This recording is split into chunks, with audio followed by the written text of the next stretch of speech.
ಮಾರಿ ಹಬ್ಬಗಳಲ್ಲಿ ಪ್ರಾಣಿಗಳನ್ನು ಬಲಿ ಕೊಡುವುದು ಸಾಮಾನ್ಯ. ಆದರೆ ಚಾಮರಾಜನಗರ ಜಿಲ್ಲೆ ಕೊಳ್ಳೇಗಾಲ ತಾಲೂಕಿನ ಗುಂಡೇಗಾಲದಲ್ಲಿ ಮಾರಿ ಹಬ್ಬಕ್ಕೆ ನರಬಲಿ ಕೊಡುತ್ತಾರೆ. ಅಚ್ಚರಿಯಾದರೂ ಇದು ಸತ್ಯ. ಆದರೆ ರಾತ್ರಿ ಬಲಿಯಾಗಿದ್ದ ಮನುಷ್ಯ ಬೆಳಗ್ಗೆ ಕಣ್ಣು ತೆರೆಯುತ್ತಾನೆ. ಈ ಕೌತುಕದ ದೃಶ್ಯ ನೋಡಲು ಜನಸಾಗರವೇ ನೆರೆದಿತ್ತು. ಗುಂಡೇಗಾಲ ಗ್ರಾಮದ ಒಳಗೆರೆ ಹುಚ್ಚಮ್ಮ ದೇವತೆಯ ಹಬ್ಬ 9 ವರ್ಷಗಳಿಗೊಮ್ಮೆ ನಡೆಯುತ್ತದೆ. ಈ ಹಬ್ಬದಲ್ಲಿ ನರಬಲಿ ಕೊಡುವುದೇ ವಿಶೇಷ.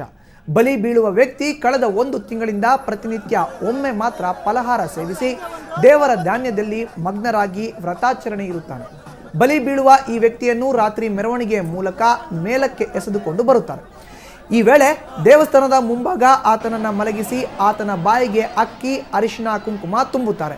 ಅಲ್ಲದೆ ಆತನ ಮೂಗಿಗೆ ಹತ್ತಿಯನ್ನು ಹಾಕುತ್ತಾರೆ.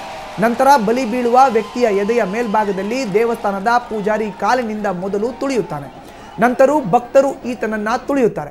ಈ ವೇಳೆ ಆತನ ಪ್ರಾಣ ಹೋಗುತ್ತದೆ ಎಂಬ ನಂಬಿಕೆ ಇದೆ. ಆದರೆ ಮುಂಜಾನೆ ಎದ್ದು ಆತನ ಮೇಲೆ ತೀರ್ಥ ಹಾಕಿದಾಗ ನಿಧಾನವಾಗಿ ಆತ ಮತ್ತೆ ಕಣ್ಣು ತೆರೆಯುತ್ತಾನೆ.